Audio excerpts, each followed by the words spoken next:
Hello everyone, आप सबको सलाम, नमस्ते, सत श्री अकाल, आदाब, गुड मॉर्निंग। प्यारे बच्चों, आज बात करेंगे बल के बारे में और दाब के बारे में। What you know about force and pressure. Of course आज आप फोर्स क्या होता है और प्रेशर क्या होता है इसके बारे में अच्छे से जानने वाले हैं। ठीक है? हेलो एवरीवन, तो गुड मॉर्निंग तथा दाब। प्यारे बच्चों, अध्याय कौन सा है आपका? 11।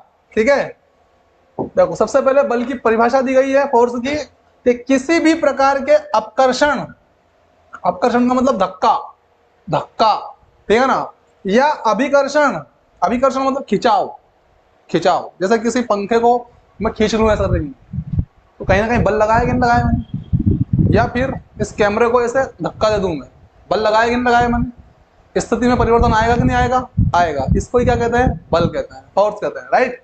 तो अभिकर्षण और अपकर्षण को ही क्या कहा जाता है बेटा? बल कहते हैं। क्या कहते हैं? बल कहते हैं। ठीक, बल के नियम, लॉ ऑफ फोर्स। ठीक है, किसी वस्तु पर एक ही दिशा में लगाए गए सभी बल आपस में जुड़कर एक शक्तिशाली बल का निर्माण करते हैं।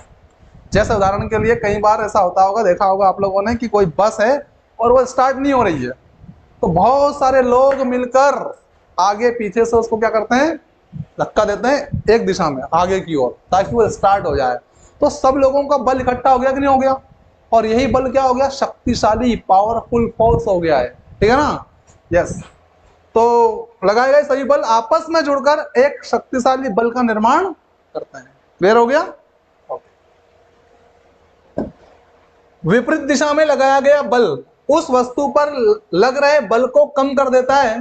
इसमें कुल बल दोनों बलों के अंतर के बराबर होता है। देखो भैया, अगर मान लो क्या हुआ कि आपने, एक आदमी इधर बल लगा रहा है, एक इधर लगा रहा है, और दोनों आदमियों की ताकत बराबर है, तो ये तो बल क्या हो जाएगा? शून्य हो जाएगा। ना तो उधर खिसकेगी वो वस्तु, ना इधर, है ना। दूसरी बात उसने बोला है कि विपरीत दिशा में लगाया गया बल उस वस्तु पर लग रहे बल को कम कर देता है, तो कम कर ही देगा। और इसमें कुल बल जो लगेगा वो दोनों बलों के अंतर के बराबर होगा। कितना अंतर? कैसा? जैसा कि मान लो इस आदमी का पास पावर है 7 का और इसके पास में पावर है 5 का, तो उसने बोला कुल बल दोनों बलों के अंतर के बराबर लगेगा। और यहाँ पे कोई वस्तु है ये, तो इस वस्तु पर बल कितना लगना है? 2 का लगेगा मात्र। अंतर है ना, 7 में से 5 गया तो कितना बचेगा? 2। तो इसकी ताकत ज्यादा है, तो 2 का बल लगेगा, है ना। न्यूटन में मान लो 2 न्यूटन, या फिर 7 न्यूटन या 5 न्यूटन में, है ना, इस प्रकार से। तो 2 का बल लगेगा यहाँ पे। ठीक है, इसको बोला गया है कुल बल दोनों बलों के अंतर के बराबर होगा, यानी कि उधर से इधर खिसक जाएगी कितनी मात्रा में वो वस्तु। ठीक है ना? ओके, ये बल लिखा रहा है बेटा, बल की प्रबलता। इसको कैसे पढ़ोगे आप लोग? ऐसे पढ़ोगे, यहाँ पे बल की, बल की प्रबलता इसके परिणाम से मापी जाती है। परिणाम का मतलब क्या? परिणाम का मतलब होता है कि किसी वस्तु, कोई भी वस्तु है, उसको तोलने पर, गिनने पर जो फिगर प्राप्त होता है, जो आंकड़ा प्राप्त होता है, उसको बोलते हैं परिमाण। ठीक है ना? तो ये परिमाण है। ठीक है ना? बल लगने पर,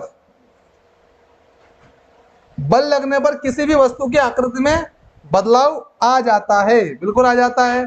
कैसे आ जाएगा? देखो, जैसे कि मान लो कोई बाल्टी है, प्लास्टिक की बाल्टी है।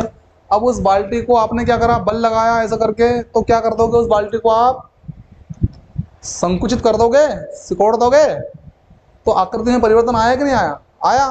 तो बल लगाने से किसी वस्तु की आकृति में परिवर्तन आ जाता है, या फिर परिवर्तन की संभावना बन जाती है, चेष्टा की जाती है। ठीक है ना? यस।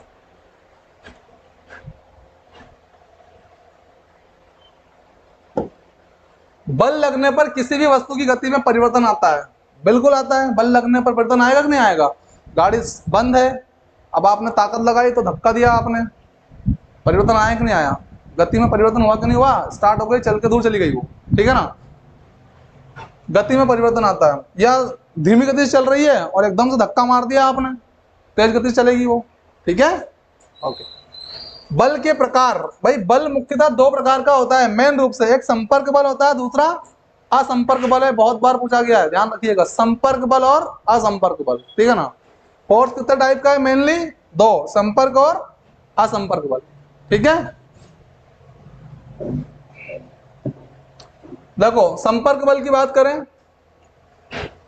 संपर्क बल दो वस्तुओं के परस्पर आपस में मिलने से लगता है। दो वस्तुएं जब आपस में मिलेगी ना, तब जो बल लगेगा उसको बोलेंगे हम कौन सा, संपर्क बल। तो संपर्क हो गया ना दोनों का, संपर्क बल।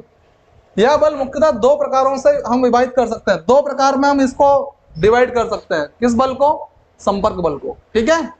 देखिए एक तो होता है संपर्क बल में पेशीय बल, है ना। तो देखो पेशीय बल के बारे में, किसी जंतु के द्वारा लगाए जाने वाला बल पेशीय बल कहलाता है। किसी जंतु के द्वारा लगाया गया, आप भी अगर लगाओगे ऐसा यूं बल, तो ये पेशीय बल है, आपका मांसपेशियों से बल लगता है, ठीक है ना। तो ये पेशीय बल है, ठीक है। इस बल को लगाने के लिए मांसपेशियों की जरूरत पड़ती है। उदाहरण के लिए बैल एक गाड़ी को खींच रहा है, देखा होगा बैलगाड़ी आप लोगों ने, है ना। तो बैल जब गाड़ी को खींचता है तो किसका उदाहरण है, पेशीय बल का है, क्योंकि उसकी मांसपेशियों का इस्तेमाल कर रहा है कौन, बैल, ठीक है। और दूसरा संपर्क बल है क्या नहीं है भाई, बैल का संबंध गाड़ी से है क्या नहीं है, टच है ना, हाँ, गाड़ी खींच रहा है। दूसरा है घर्षण बल, संपर्क बल का उदाहरण है ये भी, ठीक है। यह बल दो वस्तुओं के परस्पर चलने से लगता है, दो वस्तुओं के परस्पर चलने से लगता है कौन सा बल, घर्षण बल, फ्रिक्शन। हर किसी वस्तु पर यह बल लग रहा होता है। यह बल गति की विपरीत दिशा में लगता है। गति की विपरीत दिशा में कैसे लगेगा, जैसे मैं चल रहा हूं तो मैं किधर चल रहा हूं, उधर चल रहा हूं, लेकिन ये जो फर्श है, ये जो बल लगा रहा है ना मेरे पांव पे, वो इधर लगा रहा है, ठीक है ना। तो ये विपरीत दिशा में चलता है, कौन सा बल, घर्षण बल, ठीक है, ओके। दूसरा हमारा है असंपर्क बल। असंपर्क बल में बिना किसी दूसरी वस्तु को संपर्क में लाए उसमें बदलाव किया जा सकता है। संपर्क में आने की जरूरत नहीं है, बिना संपर्क से ही बदलाव हो जाएगा। और बल की परिभाषा ही है कि ये किसी वस्तु को बदल देता है, उसकी आकृति चेंज कर देता है या चेंज करने की चेष्टा करता है, ठीक है ना। असंपर्क बल के कुछ प्रकार नीचे दिए गए हैं, देखिएगा। चुंबकीय बल, देखो भैया, चुंबक जो होती है वो किसी कील को दूर से ही खींच लेती है, तो असंपर्क है क्या नहीं, संपर्क की जरूरत है क्या वहां पे, नहीं है, दूर से ही खींच लिया उसने, राइट। तो चुंबकीय बल कौन सा है, असंपर्क बल, ठीक है। चुंबक के द्वारा लगाया जाने वाला बल चुंबकीय बल कहलाता है। यह बल चुंबक के ध्रुवों की वजह से लगता है। किसकी वजह से लगता है, चुंबक के ध्रुवों की वजह से लगता है, याद रखना। चुंबक के बीचों बीच चुंबकीय बल नहीं पाया जाता है, ठीक है, ध्रुवों पे पाया जाता है, नॉर्थ और साउथ पोल पर। यह बल चुंबक के ध्रुवों की वजह से लगता है। अगर चुंबक के एक जैसे ध्रुव आमने सामने आते हैं, चुंबक के एक जैसे ध्रुव आमने सामने आते हैं, तो वे एक दूसरे को प्रकाशित करते हैं। क्या करते हैं, प्रकाशित। अगर चुंबक के विपरीत ध्रुव एक दूसरे के सामने आते हैं तो वे एक दूसरे को आकर्षित करते हैं। ये प्रकाशित नहीं है बेटा, ये विकर्षित है। क्या है ये, विकर्षित। अब मैं इसको समझा रहा हूं आपको, देखो क्या है आकर्षित और विकर्षित। चुंबक के विपरीत ध्रुव अगर आमने सामने आएंगे तो वो एक दूसरे को पकड़ लेंगे, ये कह रहा है ये। और चुंबक के एक समान ध्रुव अगर आमने सामने आ गए तो वो एक दूसरे को विकर्षित करेंगे, आकर्षण नहीं करेंगे, प्रतिकर्षण करेंगे। क्या करेंगे, विकर्षित या प्रतिकर्षण करेंगे। क्या करेंगे, प्रतिकर्षण करेंगे, आकर्षण ना करके प्रतिकर्षण करेंगे। तो याद रखना, समान ध्रुवों के बीच प्रतिकर्षण होता है, समान ध्रुवों के बीच प्रतिकर्षण, और असमान ध्रुवों के बीच आकर्षण होता है। ऐसा उदाहरण समझ सकते हैं आप लोग, एक लड़का और एक लड़की। तो लड़का दूसरे लड़के के प्रति आकर्षित नहीं होता है, समान ध्रुव हो गया, समझ में आ गई बात। लड़की दूसरी लड़की के प्रति आकर्षित नहीं है, समान ध्रुव है। लेकिन एक लड़की जो है एक लड़के के प्रति आकर्षित है, असमान ध्रुव हो गया। एक लड़का एक लड़की के प्रति क्या है, आकर्षित है, असमान ध्रुव है। बात समझ में आ गई। इसी प्रकार से इसका खेल है, क्या है कि समान ध्रुव अगर है तो प्रतिकर्षण होना है, आकर्षण नहीं होना है। और विपरीत ध्रुव अगर है चुंबक के तो क्या होना है, आकर्षण होना ही है। ठीक है, समझ में आ गया कि नहीं आया? आया। ठीक है, स्थिर वैद्युत बल, कौन सा बल? स्थिर वैद्युत बल। जब एक आवेशित वस्तु दूसरी आवेशित वस्तु पर बल लगाती है तो वह बल स्थिर वैद्युत बल कहलाता है। उदाहरण के लिए जब हम अपने सूखे बालों से पेन को खींचते हैं, जैसे बाल सूखे हो और ऐसे पेन को ऐसे खींचते हैं तो वह पेन का टुकड़ा आवेशित हो जाता है। तो पेन का टुकड़ा क्या हो जाता है? चार्जिंग हो जाता है, आवेशित हो जाता है। ठीक है ना, आवेशित का मतलब चार्जिंग, ठीक है ना, हो जाता है। और वह छोटे छोटे कागज के टुकड़ों को अपनी तरफ आकर्षित करने लगता है। अब अगर यहाँ पे कहीं पे ये आवेशित हो चुका है, अब अगर कागज के टुकड़ों से मैं इसको टच करूं ऐसे करके यूं दूर से भी, तो फटाक से पकड़ लेगा ये चीज है। इसको बोलते हैं स्थिर वैद्युत बल, है ना। इससे करंट भी लग जाता है। आपने प्रैक्टिकल करा होगा, एक कुर्सी के पीछे इस प्रकार से यूं शॉल के द्वारा ऐसे लगाया जाता है, यूं करंट, है ना, दी जाती है उसको एनर्जी, और व्यक्ति जो बैठा रहता है वो दूसरे को टच करता है, ऐसे दूसरा व्यक्ति उसको टच करता है तो उसमें करंट उत्पन्न हो जाता है, हल्का झटका लगता है। ये क्या है? ये स्थिर वैद्युत बल है। ठीक है,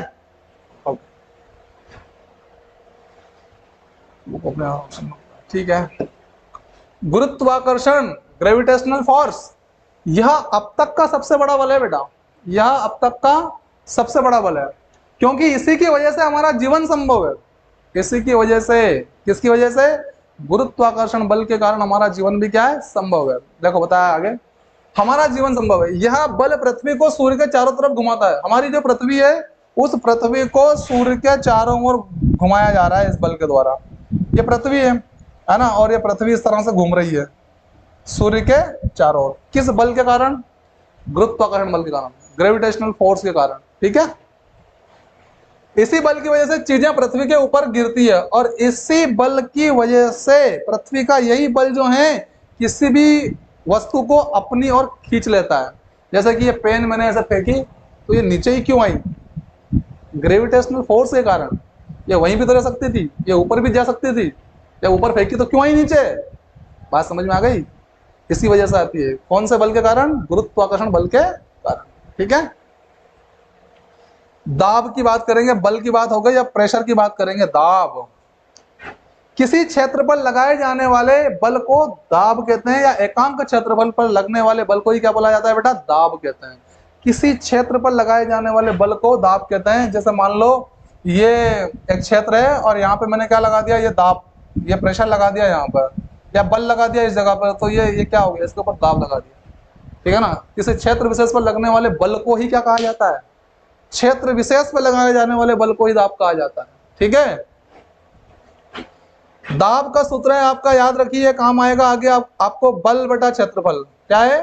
बल बटा क्षेत्रफल, है ना, फोर्स ऑब्लिक एरिया। प्रेशर बराबर एफ बराबर प्रेशर, सॉरी, पी बराबर एफ ऑब्लिक एरिया। ठीक है, इसका मतलब यह हुआ कि अगर हम किसी वस्तु का क्षेत्रफल कम कर देते हैं, किसी वस्तु का क्षेत्रफल कम कर दें, एरिया घटा दें, ठीक है, तो उस पर लगने वाला दाब ज्यादा हो जाएगा। स्वाभाविक सी बात है, हो ही जाएगा, है ना। उदाहरण के लिए आप एक कील के नुकीले सिरे को दीवार में हथौड़े से ठोक देते हैं, बिल्कुल ठोक देते हैं, नुकीले सिरे को ठोक देते हैं, ठीक है। इसका मतलब यह होगा कि अगर हम किसी वस्तु का क्षेत्रफल कम कर देते हैं तो ठोक देते हैं, डबल हो गया। अगर आप कील का क्षेत्रफल ज्यादा कर दे तो उस कील को ठोकने में आपको ज्यादा बल लगाना पड़ेगा, बिल्कुल लगाना पड़ेगा, ठीक है ना। द्रव्य भी अपना बल लगाते हैं, गैसों का भी अपना अलग बल होता है जिसे हम वायुमंडलीय दाब कहते हैं। पहले तो मैं कील का उदाहरण आपको समझा दूं अच्छी तरह से। जैसे कि यहां पे लेते हैं अपन,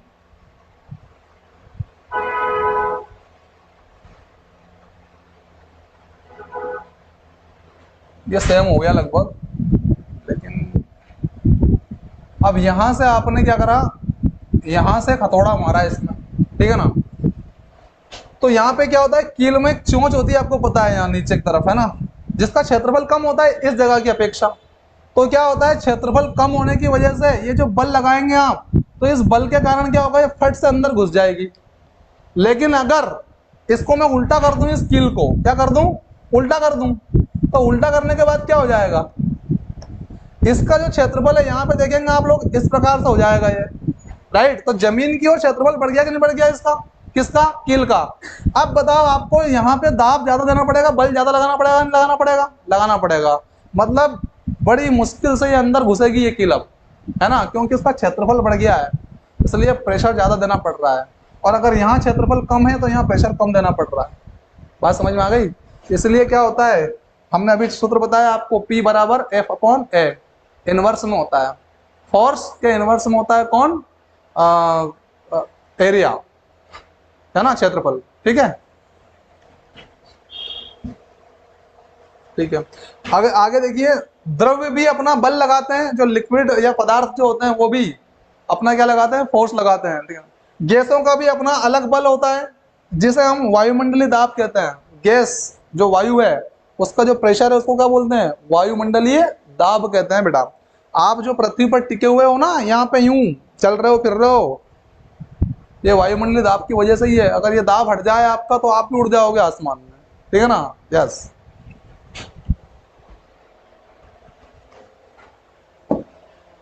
आपने महसूस किया होगा कि जब हम पहाड़ों पर घूमने जाते हैं, गए हो क्या आप लोग पहाड़ों पर घूमने, हैं, गए होंगे।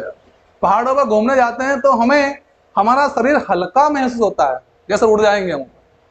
ऐसा क्यों होता है, वायुमंडलीय दाब कम हो जाता है श्रीमान, इसलिए होता है। और यहाँ आपको भारी भारी लगता है, लेकिन पहाड़ों पर हल्का हल्का लगता है, क्योंकि वहां पर प्रेशर कितना भी कम हो जाता है, इसलिए आपको हल्का फील होता है। ठीक है, इसका कारण यह है कि पहाड़ों पर वायुमंडलीय दबाव कम हो जाता है, ठीक है ना, वायु का दाब जो है ना वो कम हो जाता है आपके ऊपर, इस वजह से हमें हल्का महसूस होता है। इस वजह से कैसा महसूस होता है, हल्का महसूस होता है। अभ्यास आ गया, अब आपका प्रश्न उत्तर देना है आपको। धक्के या खिंचाव के द्वारा वस्तुओं की गति की अवस्था में परिवर्तन के दो दो उदाहरण दीजिए। धक्का देकर या खिंचाव खींचकर वस्तु की गति में आपने क्या कर दी, उसकी अवस्था में परिवर्तन कर दिया। इसके दो दो उदाहरण देने हैं आपको, ठीक है। तो उत्तर देखिए, धक्के के कारण गति की अवस्था में परिवर्तन, धक्का देने से गति की अवस्था में परिवर्तन। उदाहरण, हॉकी के खिलाड़ी का गेंद पर प्रहार। अब गेंद पर प्रहार करेगा वो, इस प्रकार से देगा वो गेंद में, तो धक्का ही दिया ना गेंद को उसने, तो किसका उदाहरण हो गया, हो गया धक्का देने का उदाहरण। उसकी गति में परिवर्तन आया कि नहीं आया, तेज हो जाएगी उसकी गति, गेंद की गति, ठीक है। और दूसरा, किसी बच्चे का टायर चलाते हुए गति बढ़ाने के लिए टायर पर लकड़ी से प्रहार, ये यहाँ खत्म हो गया है। जैसे कोई लड़का चला रहा है, ऐसा टायर दे ही जा रहा है, दे ही जा रहा है, दे ही जा रहा है, तो उस टायर की गति बढ़ रही है कि घट रही है, बढ़ रही है। अवस्था में परिवर्तन है कि नहीं है धक्का देने से, यस सर, ओके।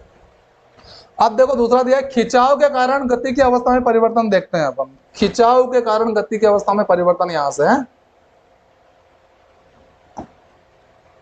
कुएं से रस्सी को ऊपर खींचना, खींचते हो कि नहीं खींचते हो, पानी ऊपर, तो उस बाल्टी की अवस्था में परिवर्तन हो रहा है कि नहीं हो रहा है, ऊपर आ रही कि नहीं आ रही है, आ रही है, अवस्था परिवर्तन है कि नहीं है। धनुर्धर का तीर चलाना, एक धनुर्धर होता है और ऐसे तीर को खींचता है पीछे की ओर, और फिर एकदम से ऊर्जा आती है उस तीर के अंदर और वो चला देता है तीर को। खिंचाव हुआ कि नहीं हुआ, खिंचाव से उस तीर की अवस्था में और उसकी गति में परिवर्तन आया कि नहीं आया, आया। जितना ज्यादा पीछे खींचेगा उतना तेज आगे बढ़ेगा वो तीर, तो अवस्था परिवर्तन हो रहा है किसके कारण, खींचने से, ठीक है।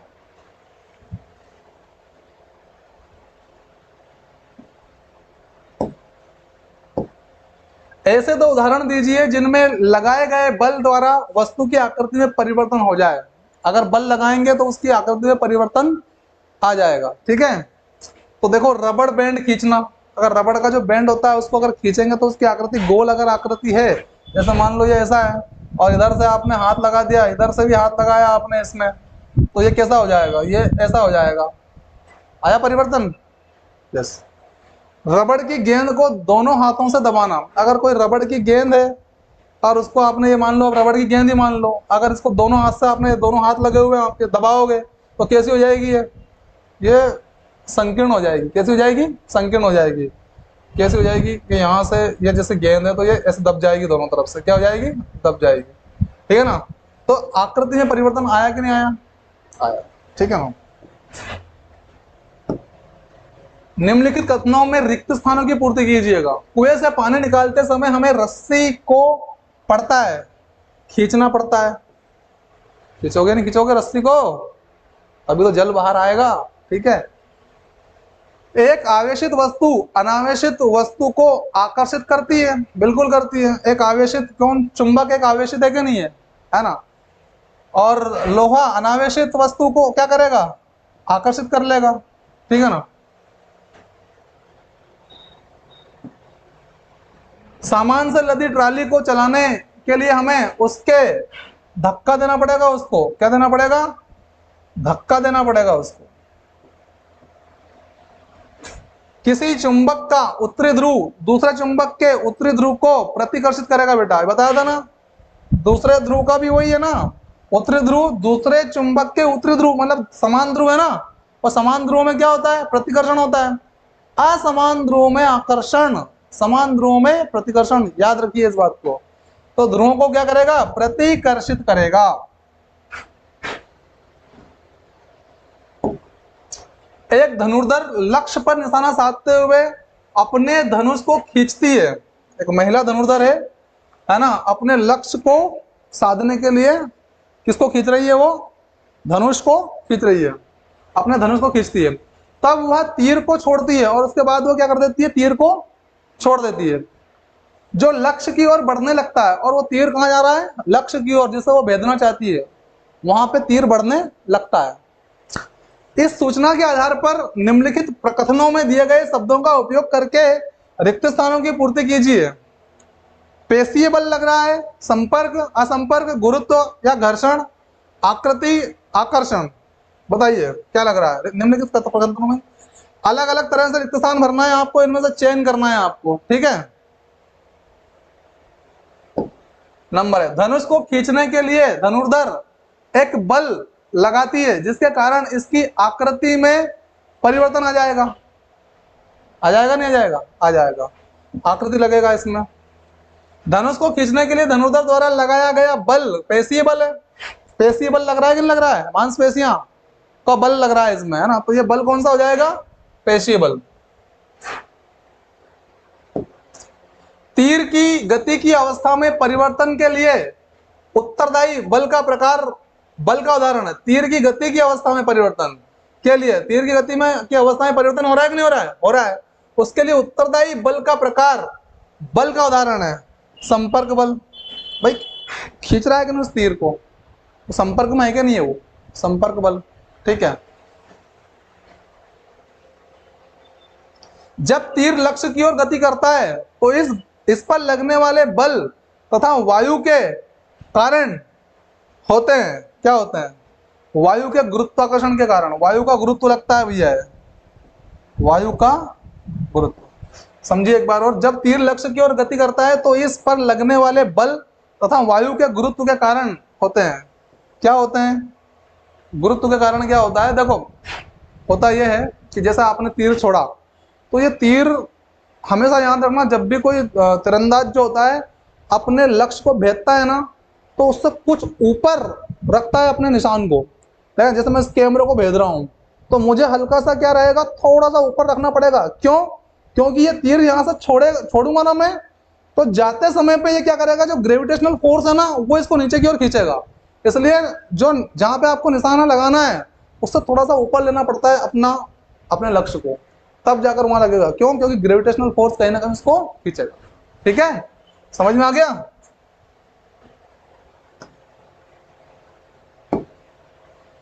घर्षण निम्न स्थितियों में बल लगाने वाले कारक तथा जिस वस्तु पर बल लग रहा है उनको पहचानिए। प्रत्येक स्थिति में जिस रूप में बल का प्रभाव दिखाई दे रहा है उसे भी बताइए।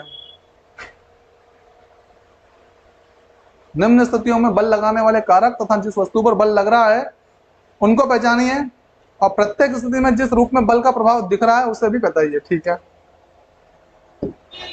रस निकालने के लिए नींबू के टुकड़ों को अंगुलियों से दबाना, ऐसे जैसे आप लोग सब्जी में नींबू का रस मिलाते हैं कि नहीं मिलाते, तो उंगलियों से दबाते हो कि नहीं दबाते हो, है ना। तो देखो, रस निकालने के लिए नींबू के टुकड़ों को अंगुलियों से दबाने के लिए बल लगाने वाला कारक मांसपेशियां हैं, या पेशी बल कहते हैं उसको। आपकी पेशियां काम कर रही है कि नहीं कर रही है? कर रही है, तो ये पेशी बल है।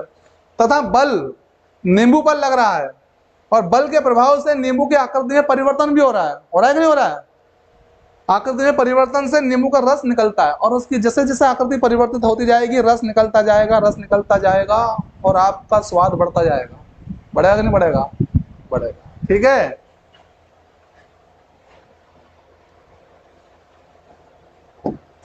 दंत मंजन की ट्यूब से पेस्ट बाहर निकालना, देखा है कि नहीं देखा है?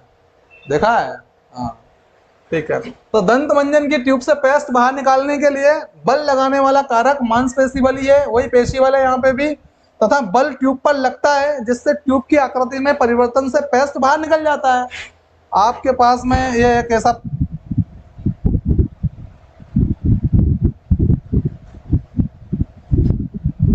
पेस्ट है, ठीक है। अब इसमें क्या होगा, यहां से आपने क्या लगाया, इसके मुंह पे या फिर यहां लगाएंगे, हाथ लगाएंगे, तो यहां से क्या होगा, पिचकेगा। पिचकेगा तो इसका जो प्रोडक्ट है अंदर वाला, वो कहाँ जाएगा, बाहर आ जाएगा। और इसकी आकृति में परिवर्तन आएगा कि नहीं आएगा? आएगा, कि इसमें यहाँ गड्ढा पड़ेगा, आप दबाओगे तो इसको, राइट। आकृति में परिवर्तन से पेस्ट बाहर निकल के आ जाएगा, पेस्ट बाहर आ जाएगा, ठीक है। दीवार में लगे हुए हुक से लटकी कमानी के दूसरे सिरे पर लटका एक भार, दीवार में लगे हुए हुक से लटकी कमानी के दूसरे सिरे पर लटका एक भार, कमानी के दूसरे सिरे पर लटका हुआ एक भार किस बल का उदाहरण है ना। तो दीवार में लगे हुए हुक से लटकी कमानी के दूसरे सिरे पर लटके एक भार की दिशा में बल लगाने वाला कारक असंपर्क बल है। कौन सा है? असंपर्क बल वस्तु है। जिस पर बल लग रहा है वह हुक कमानी है, जिस पर आप बल लगा रहे हो ना, वो क्या है, वो कमानी है ना। और तथा बल के प्रभाव से कमानी खिंच जाती है, और बल के प्रभाव से क्या हो जाएगा, कमानी खिंच जाएगी, ठीक है ना। क्लियर हो गया? क्या नहीं हुआ?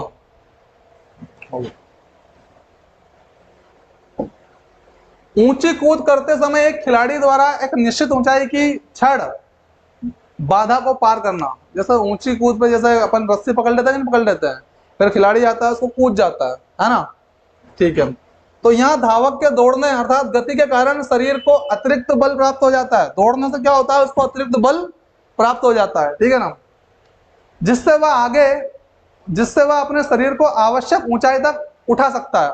जब वहां उठने की जरूरत होगी वहां उठा लेगा वो, उस अतिरिक्त बल के कारण, ठीक है। यहाँ व्यक्ति को उसकी गति के कारण बल मिलता है। किसके कारण मिलता है? गति के कारण बल मिलता है, ठीक है। व्यक्ति के स्वयं के शरीर पर बल लग रहा है, तथा इस बल के कारण व्यक्ति अपने शरीर को ऊपर उछाल पाता है। स्वयं के शरीर के ऊपर क्या लग रहा है? बल लग रहा है, और उस बल के कारण ही व्यक्ति अपने शरीर को उछाल पाता है समय आने पर, वो छड़ आने पर या वो रस्सी आने पर, ठीक है, जिसको उसे कूदना है। एक औजार बनाते समय कोई लोहार लोहे के गर्म टुकड़े को हथौड़े से पीटता है। किससे पीटता है? हथौड़े से पीटता है। पीटने के कारण लगने वाला बल लोहे के टुकड़े को किस प्रकार प्रभावित करता है? टुकड़े को हथौड़े से पीटता है, पीटने के कारण लगने वाला जो बल है वो लोहे के टुकड़े को किस प्रकार से प्रभावित करेगा? जो लोहे का टुकड़ा है उसको फैला देगा वो, है क्या नहीं? चलो देखते हैं। एक औजार बनाते समय कोई लोहार लोहे के गर्म टुकड़े को हथौड़े से पीटता है, और पीटने के कारण लगने वाला पेशीय बल जो संपर्क बल का एक उदाहरण है। किसका है? संपर्क में आएगा ही सही ना। लोहे के टुकड़े को फैला देता है, और लोहे के टुकड़े को क्या कर देगा? फैला देगा, जिससे उसकी आकृति में परिवर्तन हो जाता है। लोहे के टुकड़े की आकृति में परिवर्तन हो जाता है, ठीक है।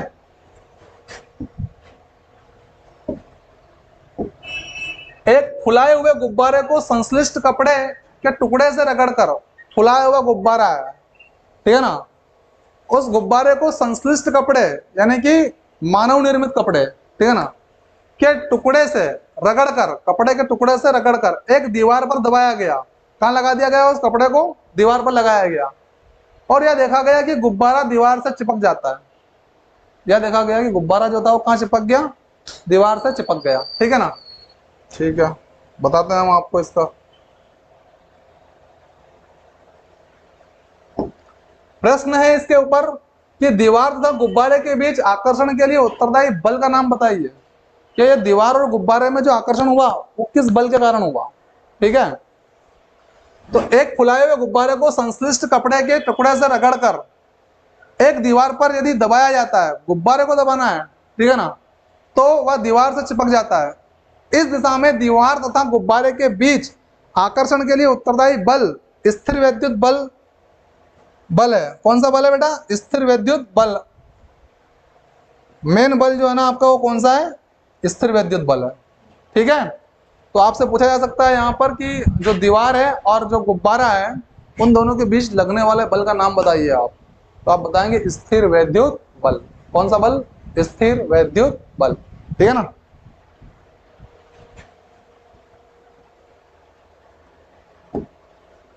दीवार तथा गुब्बारे के बीच आकर्षण के लिए उत्तरदायी बल का, ये तो हो गया, डबल आ गया है ना। आप अपने हाथ में पानी से भरी एक प्लास्टिक की बाल्टी लटकाए हुए हैं, ऐसे करके पकड़ लो, लटका ली। बाल्टी पर लगने वाले बलों के नाम बताइए। बाल्टी पर कौन कौन से बल लग रहे हैं ये बताना है, ठीक है ना। विचार विमर्श कीजिए कि बाल्टी पर लगने वाले बलों द्वारा इसकी गति की अवस्था में परिवर्तन क्यों नहीं होता। उत्तर यहां दिया है भाई साहब इसने।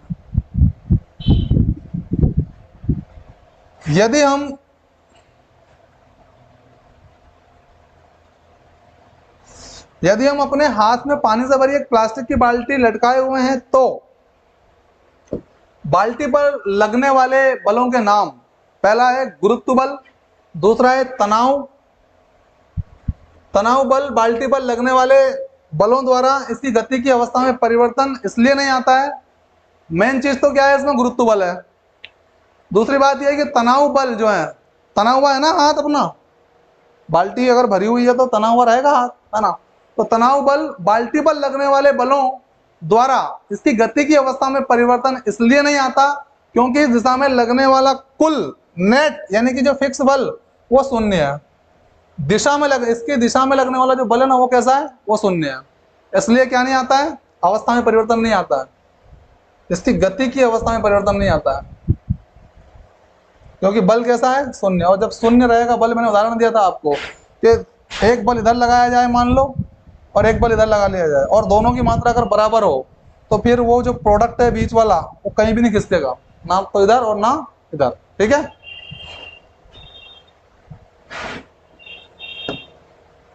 किसी उपग्रह को इसकी कक्षा में प्रमोचित करने के लिए किसी रॉकेट को ऊपर की ओर प्रक्षेपित किया गया। रॉकेट को ऊपर की ओर प्रक्षेपित किया गया। प्रमोचन मंच को छोड़ने के तुरंत बाद रॉकेट पर लगने वाले दो बलों के नाम बताना है आपको। कि जैसे ही रॉकेट छूटा तो दो बल कौन से लगे उसके ऊपर, ठीक है। देखो, जब किसी उपग्रह को इसकी कक्षा में प्रमोशित करने के लिए किसी रॉकेट को ऊपर की ओर प्रक्षेपित किया जाता है तो प्रमोचन मंच को छोड़ने के तुरंत बाद रॉकेट पर लगने वाले दो बल है, एक तो वायुमंडल द्वारा घर्षण बल लगेगा और दूसरा गुरुत्व बल लगेगा।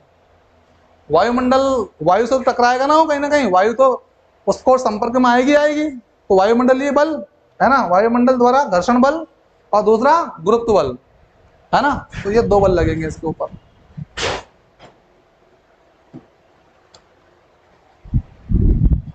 जब किसी ड्रॉपर के चंचू अर्थात नोजल को पानी में रखकर इसके बल्ब को दबाते हैं, उसका जो बल्ब होता है उसको दबाते हैं, तो ड्रॉपर की वायु बुलबुलों के रूप में बाहर निकलती हुई दिखलाई देती है।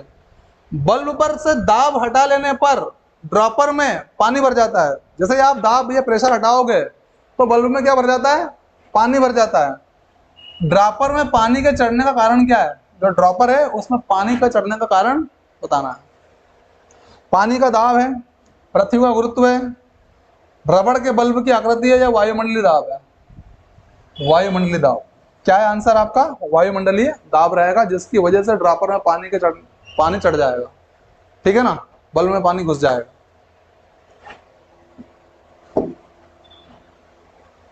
Please like share and subscribe our YouTube channel, ठीक है। ओके बेटा, मिलते हैं हम नेक्स्ट एपिसोड में, है ना। लेसन नंबर 12 में। Thank you.